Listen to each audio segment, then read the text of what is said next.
함께 하나님 말씀 보겠습니다. 신약 성경 사도행전 2장 1절부터 4절입니다. 사도행전 2장 1절부터 4절. 교독하겠습니다. 사도행전 2장 1절부터 4절입니다. 신약 성경 188쪽 사도행전 2장 1절에서 4절. 네 절밖에 안 되니까요. 우리 한 목소리로 같이 읽도록 하겠습니다. 시작. 오순절 날이 이미 이름에 그들이 다 같이 한 곳에 모였더니 호련히 하늘로부터 급하고 강한 바람 같은 소리가 있어 그들이 앉은 온 집에 가득하며 마치 불의 혀처럼 갈라지는 것들이 그 위에게 보여 각 사람 위에 하나씩 임하여 있더니 그들이 다 성령의 충만함을 받고 성령이 말하게 하심을 따라 다른 언어들로 말하기를 시작하니라. 아멘. 우리 옆에 분들한테 인사할까요? 잘 오셨습니다. 잘 오셨습니다. 네, 반갑습니다. 네, 하나님 우리 아버지와 주 예수 그리스도로부터 은혜와 평강이 함께하기를 빕니다. 우리가 2시간에 걸쳐서 사도행전 1장을 봤잖아요. 그렇죠? 사도행전 1장은 누가복음 24장을 상기시켜 주면서 이 사도행전이 앞으로 어떻게 나아갈 것이다라는 걸 미리 알려주는 도입부라고 말씀을 드렸죠. 그 1장을 보면 부활하신 주님께서 40일 동안, 그렇죠? 40일 동안 제자들에게 보여주시면서 하나님 나라의 일을 알려주셨다라고 얘기해요. 1장 3절에 그렇게 나오죠. 40일 동안 제자들에게 살아있는 자신의 모습을 직접 보여주시고 그들에게 하나님 나라의 일을 알려주셨다. 그렇죠? 그리고 부탁을 하셨잖아요. 4절하고 5절 기억나십니까? 아버지께서 약속하신 성령을 보내주실 때까지 너희가 지금 머물러 있는 이곳을, 예루살렘이라는 곳을 떠나지 말아라. 그렇게 얘기하셨어요. 그리고 나서 승천하셨죠. 그게 이제 11절까지 이야기였죠. 그리고 나서 제자들이 어떻게 합니까? 그 감람산에서 돌아옵니다. 예루살렘으로 돌아와서 거기 12절, 13절, 14절에 쭉 보면 거기 보면 제자들도 있고 남자 제자들도 있고 여성들도 있고 남녀가 함께 예수님의 가족들도 있고 이들이 함께 모여서 어떤 일을 합니까? 5절 14절에 보면 마음을 같이하여 함께 모여서 마음을 같이하여 전혀 기도에 힘썼습니다. 그리고 나서 그 뒤에 보면 어떤 일이 일어났어요? 가룟 유다를 대신해서 12번째 사도를 뽑았죠. 그렇죠? 우리가 지난주까지 이런 이야기들을 했습니다. 그래서 그들은 이제 준비를 어느 정도 말하자면 준비를 갖췄다라고 얘기할 수 있을 텐데요. 그러고 나서 한 일주일 정도 후에 그들의 삶을 뒤바꿀 사건이 일어납니다. 그게 바로 오늘 일어난 사건이에요. 약속하신 성령께서 오시기까지는 사실 긴 시간이 걸리지 않았습니다. 일주일이라고 제가 말씀드린 거는 우리 복음서에 보면 예수님이 십자가에 달리신 때를 유월절이라고 보면 그 6월절로부터 7주를 지나면 그 77절, 구약에 말하는 77절이라는 절기가 있는데 그러니까 49일이 지나면 77절이에요. 그 77절이 신약의 오순절이거든요. 근데 이제 예수께서 부활하신 후에 40일 정도 제자들과 함께 있으셨다고 했으니까 예수께서 승천하신 후에 한 일주일 정도 되면 바로 예수께서 약속하신 성령이 하나님이 약속하신 성령께서 임하셨다라는 거죠. 오늘 본문이 이 사건을 어떻게 묘사하고 있는지 한번 보겠습니다. 2절부터 4절인데 다시 한번 좀 우리가 읽어볼까요? 2절부터 4절입니다. 호련히 하늘로부터 급하고 강한 바람 같은 소리가 있어 그들이 앉은 온 집에 가득하며 마치 불의 혀처럼 갈라지는 것들이 그들에게 보여 각 사람 위에 하나씩 임하여 있다니 그들이 다 성령의 충만함을 받고 성령이 말하게 하심을 따라 다른 언어들로 말하기를 시작했다. 성경은 삼위 하나님을 말하는 것 같아요. 그래서 성부 하나님, 성자 하나님, 성령 하나님을 이야기하죠. 성부 하나님은 어떤 분이에요? 여러분이 믿는 성부 하나님은 어떤 분입니까? 어떤 분이에요? 여러분 사도신경 했잖아요, 좀 전에. 그렇죠? 그분은 전능하시다. 천지를 창조하셨다. 그리고 만물을 지키고 보존하신다. 뭐 이렇게 얘기합니다. 그리고 그분은 이 세상 속에 우리 인간을 창조하셔서 아까 우리 형제님도 기도하셨지만 하나님을 대신해 이 세상을 보존하고 지키며 다스릴 임무를 주셨죠. 그렇죠? 그게 창세기 1장에 나오는 이야기예요. 그 생육하고 번성하라, 땅에 충만하라 그런 이야기는 땅을 너네 마음대로 하라 그런 이야기가 아니라 그 땅을 돌보고 그 땅을 지키라 그러한 이야기예요. 그런데 창세기 1, 2, 3장을 읽어보면 인간이 그렇게 했습니까? 그렇지 않죠. 하나님 대신에 자기가 주인이 되려고 했잖아요. 그래서 그 결과로 이 죄가 이 세상에 들어오고 이 타락한 창조 세계는 왜곡되고 죄로 돌이킬 수 없이 오염됐다라고 말할 수 있을 것 같아요. 그래서 그러한 세상을 구원하시기 위해 성부 하나님은 누구를 보내십니까? 누구를 보내요? 사도신경 하셨잖아요. 그렇죠? 유일하신 아들 예수 그리스도를 보내셨죠. 그분은 성자 하나님의 아들인데 이 땅에서는 예수라는 이름으로 불렸습니다. 그분은 하나님의 뜻에 따라 자기 몸을 들여서 십자가에 죽으심으로써 이 세상을 구원하셨죠. 그렇죠? 우리가 보통 교회에 다니면 성부, 성자, 하나님에 대해 이런 식으로 신앙을 고백합니다. 우리가 좀 전에도 얘기했잖아요. 그렇죠? 그런데 성령은 어떻습니까? 여러분 성령에 대해서 물어보면 성령은 어떤 분입니까? 라고 말하면 뭐라고 대답하십니까? 성령을 풀었으면 어떤 의미예요? 거룩한 영이잖아요. 그냥 한자 말 그대로 하면 거룩한 영인데 거룩한 영은 대체 누구십니까? 오늘날 이 세상에 가서 영혼 이런 것에 대해 이야기하면 어떤 사람들은 아마 고개를 절레절레 젓거나 비웃을지도 몰라요. 왜냐하면 오늘날 일종의 뇌과학 같은 것들을 보면 인간의 우리의 모든 정신작용이나 우리가 영혼의 작용이다라고 생각하는 것을 어떻게 얘기하냐면 그건 다 뇌화학작용이야. 뇌가 화학작용을 일으켜서 너희의 정신세계도 만들어내고 너희가 영혼이라고 생각하는 그러한 일들도 그냥 뇌화학작용으로 일어나는 일이야 라고 말을 하죠. 그러니까 뇌과학자들은 인간의 모든 정신작용은 뇌화학작용으로 설명할 수 있다는 거예요. 그러니까 그렇게 말하면 뭐예요? 굳이 영혼이 있을 필요가 없다고 생각하는 거죠. 그렇죠?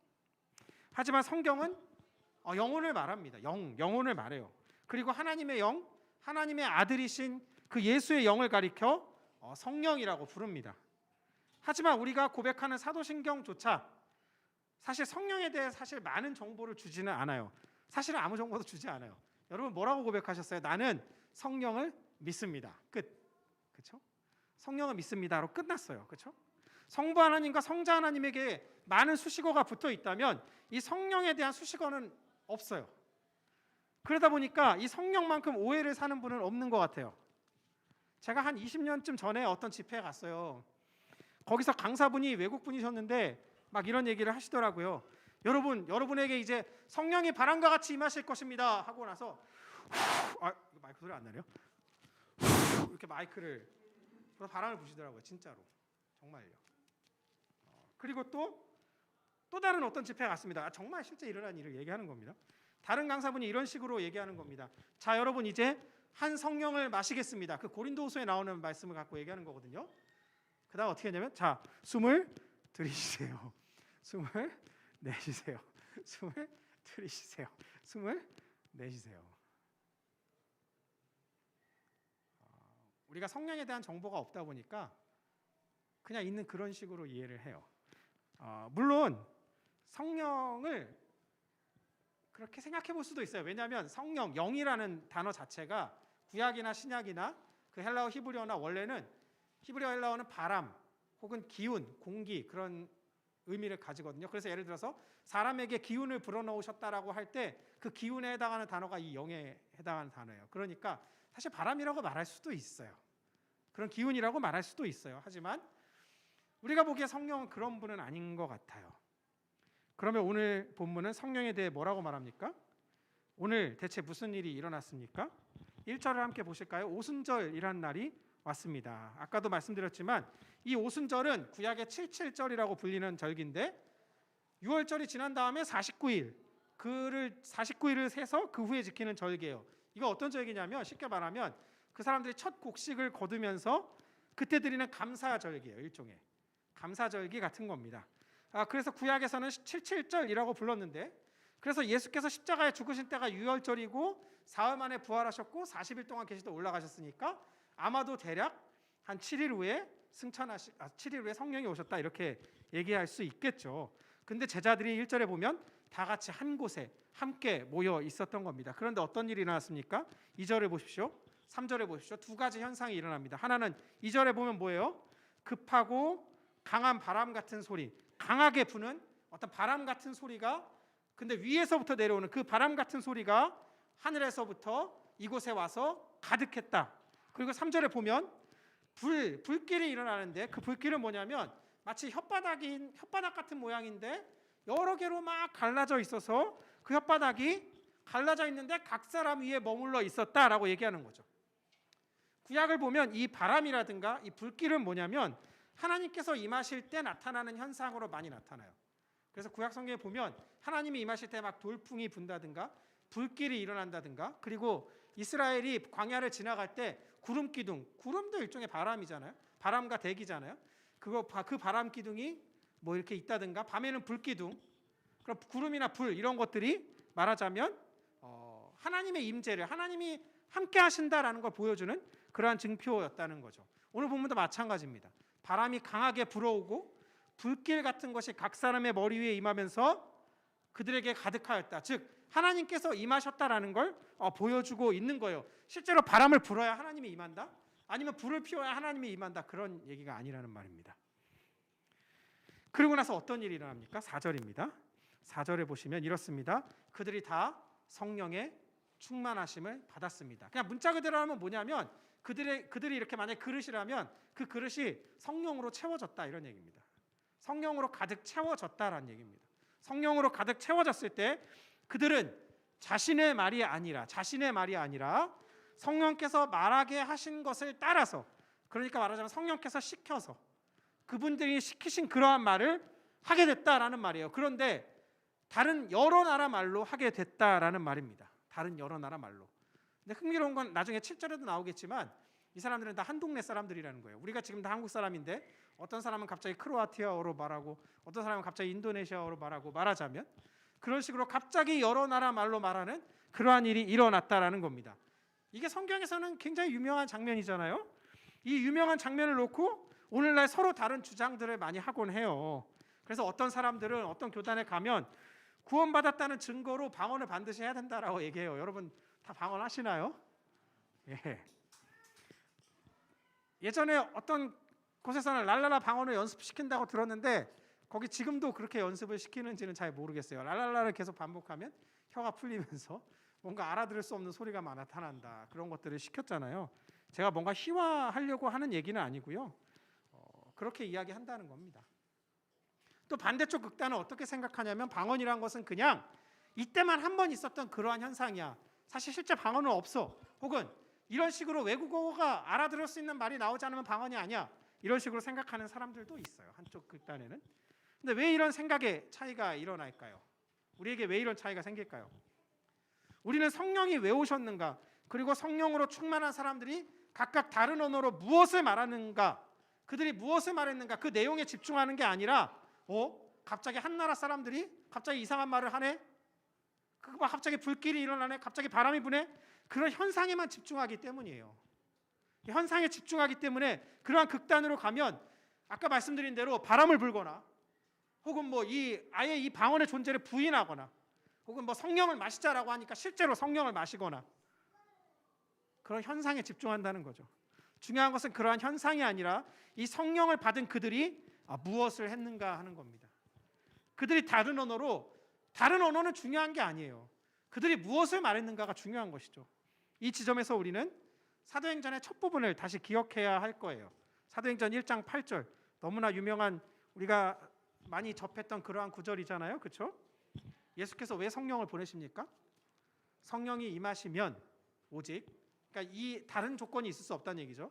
성령이 임하시면 너희는 권능을 받게 될 것이다. 그렇게 되면 너희가 내 증인이 될 텐데, 너희가 증인이 어떻게 되냐면 일단 예루살렘, 그들이 살고 있는 터전, 그리고 그들에게 조금 더 먼 사마리아와 온 유대 땅, 그리고 그들에게 아주 먼 땅 끝까지 이르러 나의 증인이 될 거다라고 말하는 거죠.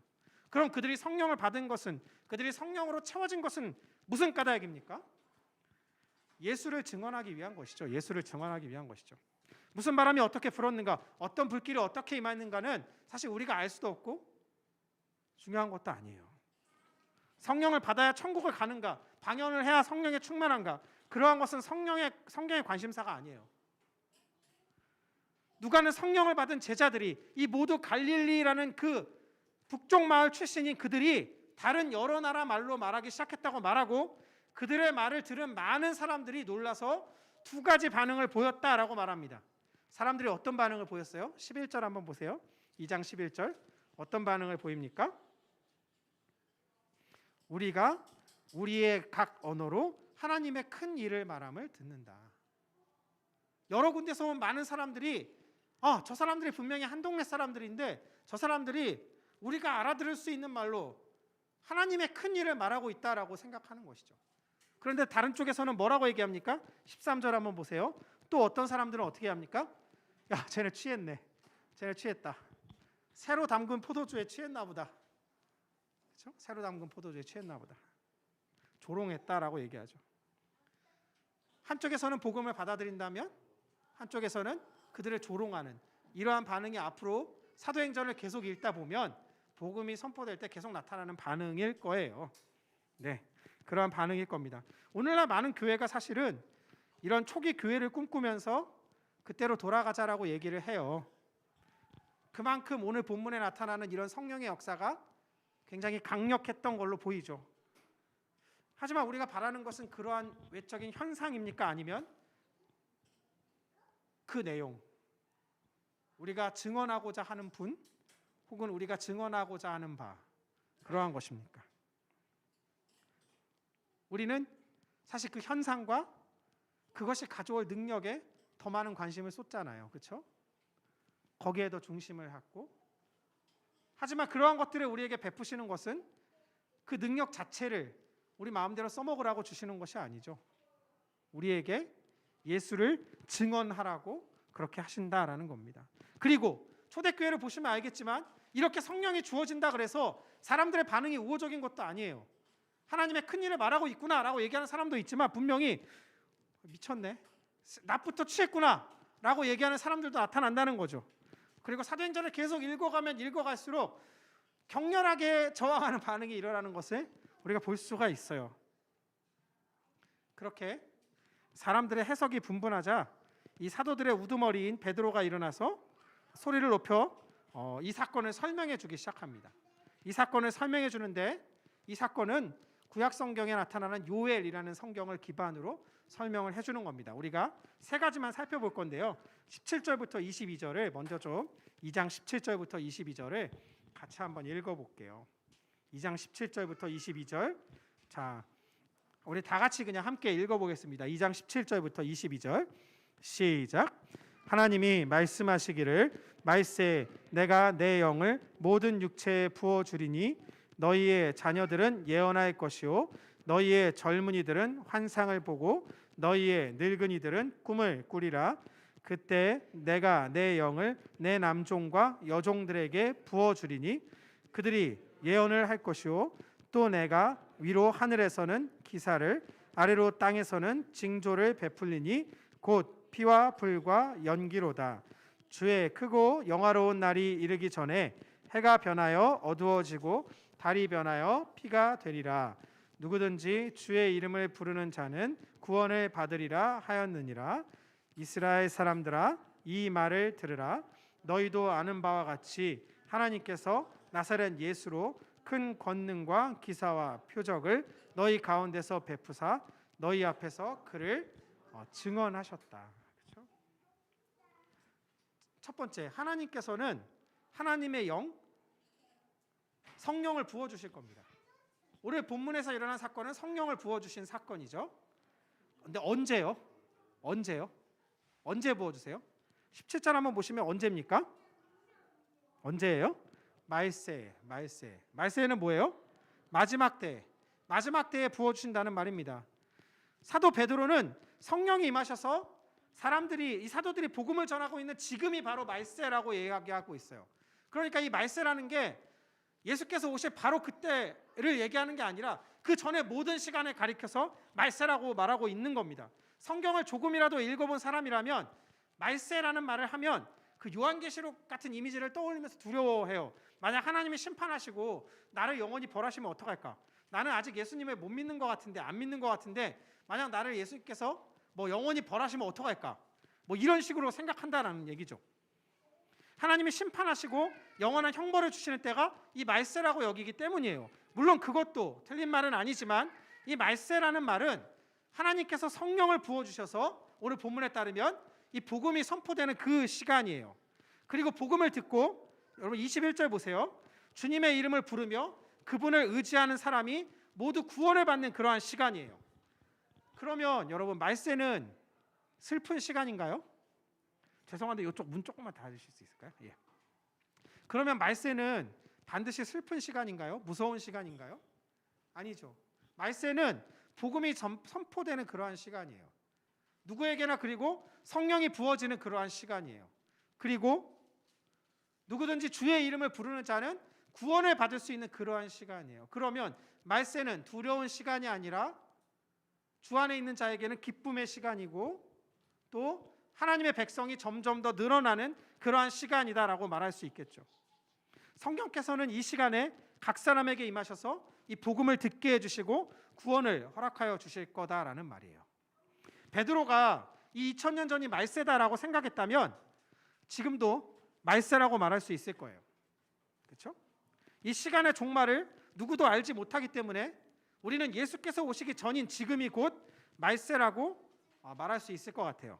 그렇다면 성령으로 말미암아 예수를 주라 시인하는 우리는 이 말세의 시간에 무엇을 하고 있습니까? 이 말세의 시간에 무엇을 하고 있습니까? 우리 각자에게 좀 질문해 볼 필요가 있을 것 같습니다. 예, 저희 아들이 제일 문제. 네, 제가 여기 오기 전에 우리 개척하기 전에 3년간 이제 청장년 부부교구라는 부서를 했는데요. 이런 부서였어요. 사실은 애들이 막 돌아다니고 그런 부서였는데 어쩌면 우리가 설교를 듣는데 조금은 방해를 받을 수도 있는데요. 우리 아이들이 어릴 때부터 우리와 함께 예배를 드리면서 자란다라고 생각해 주시면 충분히 우리 할 수 있을 것 같습니다. 그리고 둘째, 하나님의 영은 모든 육체에 임합니다. 그 말은 뭐예요? 모든 사람한테 임한다는 거예요. 저 사람에게는 성령을 부어주신 것 같아.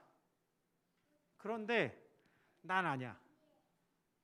난 아직 부족해. 나에게는 아직 성령을 부어주시지 않은 것 같아. 여러분 그렇게 생각하는 분 계세요? 나는 아직 못 믿겠어. 나는 아직 성령을 부어주시지 않은 것 같아. 그렇지 않습니다. 성령은 모든 육체와 함께 하시는 분이에요. 성령께서 임하지 못할 사람은 없습니다. 그 사람이 거부하지만 않는다면. 그분은 부유한 사람에게, 유식한 사람에게, 권력자에게, 어떤 조건을 갖춘 사람에게 임하시는 분이 아니에요. 그래서 어떤 조건을 충족하면 임하시는 분이 아니에요. 그분은 모든 사람에게, 여기 보면 뭐예요? 자녀들에게, 젊은이들에게, 늙은 사람들에게, 그리고 또 누구예요? 남종들에게, 여종들에게, 심지어 노예들에게도 임하시는 하나님이세요. 그러므로 교회는 빈부의 귀천과 남녀의 차별이 없이 성령을 받은 모든 사람이 하나님의 백성으로 살아가는 공동체예요. 교회에 얼마 이상의 돈을 내야 나올 수가 있고 얼마 이상의 돈을 내야 직분을 받을 수 있는 것이 아니라 교회는 그러한 것이 없어도 누구든지 주의 이름을 부르는 자는, 성령을 받은 자는 나와서 함께 남녀, 빈부, 종이나 주인이나 그러한 것에 상관없이 하나님의 백성으로 살아가는 공동체예요.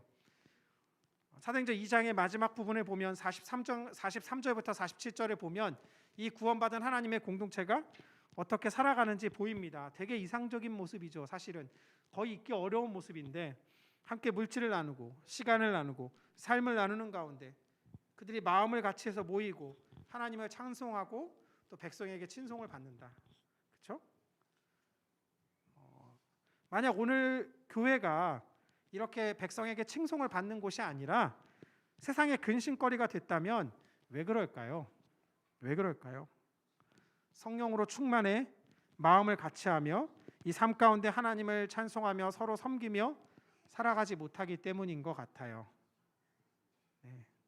교회가 이 권력의 중심이 되려는 한, 교회가 중심부로 들어가려는 한, 교회는 세상과 똑같은 방식으로 주도권을 쥐는 방식으로 살아갈 수밖에 없어요. 교회가 이 세상의 중심부로 들어가고자 한다면 다른 경쟁자들과 경쟁할 수밖에 없다는 말입니다. 그렇다면 당연히 경쟁자들의 견제를 받을 수밖에 없어요. 그렇죠? 그런데 만약 교회가 중심부가 아니라 주변부로 나아간다면, 만약에 교회가 세상의 주변부에서 이 세상을 섬긴다면 세상은 우리와 경쟁하려고 하지 않겠죠. 우리는 세상의 빛과 소금으로 살아갈 수 있을 것이에요. 마지막 셋째, 성령이 임하신 사람들은 어떤 일을 합니까? 거기 보면 자녀들은 예언하고 환상을 보고 꿈을 꿉니다.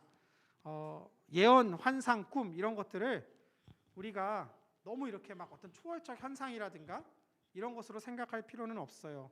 이 예언이든 환상이든 꿈이든 성경에서 말하는 이 세 가지는 다 뭐냐면 하나님께서 자기를 보여주는 방식이에요. 그러니까 예언자를 통해서 예언을 하시거나 혹은 누군가에게 꿈을 꾸게 하셔가지고 뭐 요셉이 꿈을 꾸게 하셔서 알려주신다거나 어떤 환상을 비전을 보여주셔서 알려주신다라는 거는 아까도 말씀드렸지만 그 현상, 겉으로 일어난 현상이 중요한 게 아니라 그것을 통해서 무엇을 하려고 하느냐가 중요한 거예요. 하나님께서 자기를 보여주시려고, 그것을 뭐 우리 교회에서는 계시란 말을 쓰잖아요. 그렇죠? 보여준다. 보여주기 위해서 예언을 하고 환상을 하고 꿈이 있는 거죠. 그 현상을 하는 게 신통한 게 아니라 그것을 통해 하나님을 알게 하신다는 거죠. 그렇죠? 우리가 예언을 하고 환상을 하고 꿈을 본다면 그것은 그 현상을 통해서 사람들을 끌어올리는 게 아니라 그 현상을 통해 하나님이 누구신지를 알려줌으로써, 예수가 누구신지를 증언함으로써 하나님의 백성이 누구고 하나님이 어떤 분이신가를 알려주려 한다는 거죠. 오늘 본문에 보면 우리가 읽지는 않았지만 베드로가 길게 설교하는 장면이 나와요. 그런데 이 베드로는 학식이 깊고 그런 통달한 인물이 아니에요. 이 초기 교회의 사도들을 보면 4장 13절에 보면 그런 말이 나오거든요. 종교 지도자들이 이 사도들을 끌고 왔는데 이 사람들이 이렇게 유식하게 유창하게 말하니까 놀랐어요.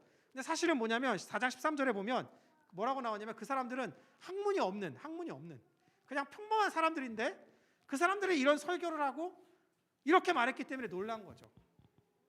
저처럼 어떤 뭐 우리처럼 목사님처럼 뭐 신학 교육을 받아야 이런 얘기를 하는 게 아니라 갈릴리에서 고개를 잡고 세금을 걷고 혹은 뒤에서 뭐 열심당 같은 경우는 뭐 나라를 뒤엎으려는 막 그런 비밀 결사단체로 일하던 그러한 사람들이 어떻게 이렇게 복음을 전하는 사람들이 됐느냐라는 거죠. 한 가지밖에 없어요. 성령께서 임하셨기 때문에, 성령으로 충만하였기 때문에. 목회자가 복음을 전하면 능력이 있고 성도가 복음을 전하면 능력이 없고 그런 건 아닙니다. 유력한 사람이 복음을 전하면 힘이 있고, 그래서 성공한 사람이 간증을 하면 힘이 있고, 실패한 사람이 복음을 전하면 힘이 없고, 그런 게 아니에요. 간증할 때 성공하신 분 말고 좀 실패한 분이 나와서 간증했으면 좋겠어요. 난 이렇게 실패했는데 하나님은 살아계시더라. 그게 어쩌면 욥기가 말하는 얘기잖아요. 그렇죠? 욥기는 42장이 없다면 그 전까지는 실패한 엉망진창으로 망가진 사람의 이야기잖아요. 그렇죠? 내가 왜 이렇게 엉망진창이 되는지는 모르겠지만 하나님은 계시더라. 그렇죠? 성령께서 임하시면 그 모든 조건은 아무 상관이 없습니다. 말씀을 맺겠습니다. 사랑하는 여러분, 우리는 마지막 때를 살아가며 이 차별 없이 모든 사람에게 임하시는 성령을 힘입어 주 예수를 전하는 그리스도인의 모임, 즉 교회예요. 주께서 우리에게 성령을 부어주셨기 때문에 우리도 이 죄와 사망의 권세에 매인 자들에게 담대히 자유의 복음을 선포할 수 있습니다. 성령으로 충만한 교회를 통해 하나님께서 그렇게 하실 거예요. 할 수 없다고 할 필요가 없습니다. 성령의 능력이 이 값없이 모든 사람에게 임하는 이 마지막 시대는 2000년 전에도 마지막이었고 지금도 마지막이고 주께서 오시기 전까지 앞으로도 마지막일 거예요. 이 마지막 시대를 신실하게 살아가는 우리 그리스도인 향독 이음교회가 되기를 주님의 이름으로 축복합니다.